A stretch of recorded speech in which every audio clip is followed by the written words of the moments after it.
Kata Allah, wa dhanna annahu al-firaq, sementara dia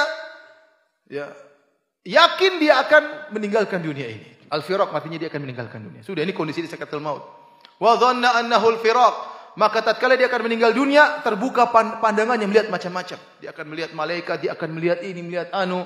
Wa dhanna annahu al-firaq, dan dia yakin dia akan meninggalkan dunia ini.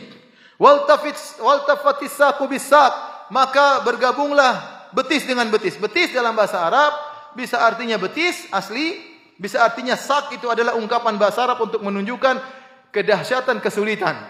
Sehingga para ulama menafsirkan ayat ini juga beberapa pendapat. Tadi mengatakan wal tafatis saqu bisak, tatkala kakinya sudah ditempetkan kanan dan kiri, sudah kering, ditempetkan, diikat dengan kain kafan. Wal tafatis saqu bisak. Kita semua akan demikian. Tidak bisa lagi kita majukan, mundurkan, tidak, digabungkan, diikat dengan kain kafan. Ini pendapat. Ada yang mengatakan wal tafatis saqu bisak, artinya kesulitan bercampur dengan kesulitan. Kesulitan sakaratul maut bercampur dengan kesulitan dari alam barzakh. Sebentar lagi akan dihantam oleh malaikat. Sebentar lagi akan dipukul oleh malaikat. Sehingga bertumpuk-tumpuk kesulitan tatkala itu. Wal tafatis saqu bisak. Itu hari yang sangat dahsyat. Orang yang akan meninggal dunia sementara dia dalam kondisi kafir, dia akan merasakan kesulitan yang amat sangat. Kata Allah, ila rabbika yauma idzinil masaq, maka kepada Rabbmu lah pada hari tersebut engkau akan dibawa. Sudah selesai. Sebagian ulama mengatakan ayat ini menunjukkan orang tatkala akan meninggal dunia dia akan melihat apa yang terjadi padanya. Dia lihat malaikat datang, malaikat maut yang mengerikan, kemudian dilihat neraka di hadapannya. Ya, makanya dalam satu hadis kata Nabi sallallahu alaihi wasallam, man ahabballaha liqa'ahu ahabballahu liqa'ahu wa man kariha liqa'allah karihallahu liqa'ahu. Kata Nabi kepada Aisyah, barang siapa yang suka untuk bertemu dengan Allah, Allah pun suka bertemu dengannya. Dan barang siapa yang benci untuk bertemu dengan Allah, maka Allah pun benci bertemu dengannya. Maka Aisyah berkata, ya Rasulullah, bagaimana? Kulluna nakrahul maut, kita semua tidak suka mati.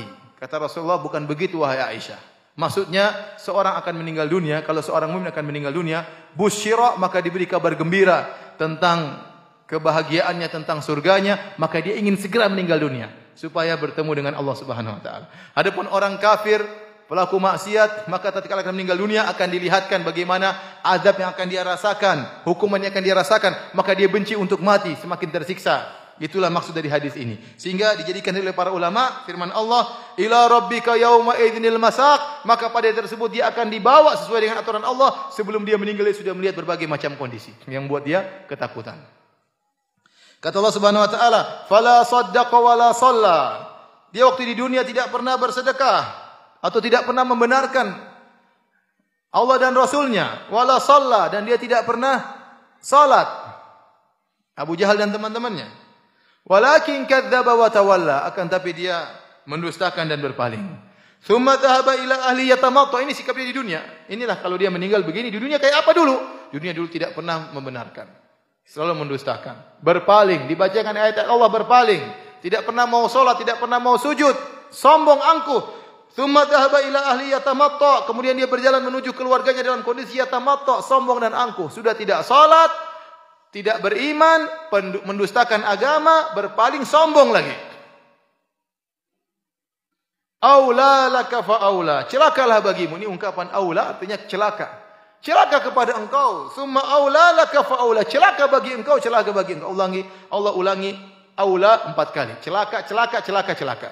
Karena disebutkan sebelumnya juga 4 kesalahannya, yaitu fala saddaqa wala shalla walakin kadzdzaba wa tawalla. 4 perkara. Maka Allah mengatakan celaka, celaka, celaka, celaka. Dan Allah kalau sudah menghukum, menyiksa, detail. Setiap dosa ada hukumannya. Detail, tidak ada yang tidak detail. Di akhirat semuanya apa? Detail. Ente melakukan kebajikan, detail juga Allah akan balas. La tahqiranna minal ma'rufi syai'an walau an talqa akhaka biwajhin talib. Jangan kau remehkan kebajikan sedikit pun, meskipun hanya tersenyum waktu bertemu dengan teman. Itu senyum itu akan ada balasannya. Demikian juga maksiat, detail Allah balas. Makanya kata Allah, "Faman ya'mal mithqala dzarratin khairan yarah." Barang siapa melakukan kebajikan sebesar darah pun dia akan lihat hasilnya. Wa may ya'mal mithqala dzarratin syarran yarah.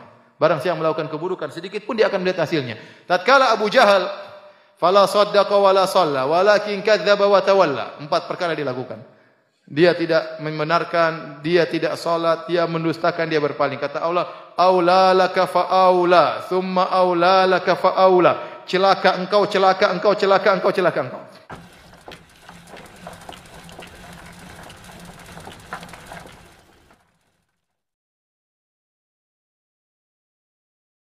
Alhamdulillah, sebentar lagi bulan suci Ramadan segera tiba. Ingat bulan Ramadan, ingat tilawah Al-Quran. Kami telah menyiapkan berbagai jenis Al-Quran yang dapat Anda beli, dari ukuran A5 hingga mushaf jumbo yang bisa Anda hadiahkan untuk orang tua Anda. Atau Anda mencari mushaf hafalan, atau mushaf dengan tulisan Utsmani, tentu saja kami menyediakannya di toko buku dan Al-Quran Imam Syafi'i Bekasi. Jika Anda ingin membeli mushaf baru untuk menemani tilawah Al-Quran Anda di bulan suci Ramadan nanti, segera hubungi admin kami untuk melakukan pemesanan. Dan untuk agen dimanapun berada, kami siap menyuplai Al-Quran ke toko Anda. Jazakumullahu khairan.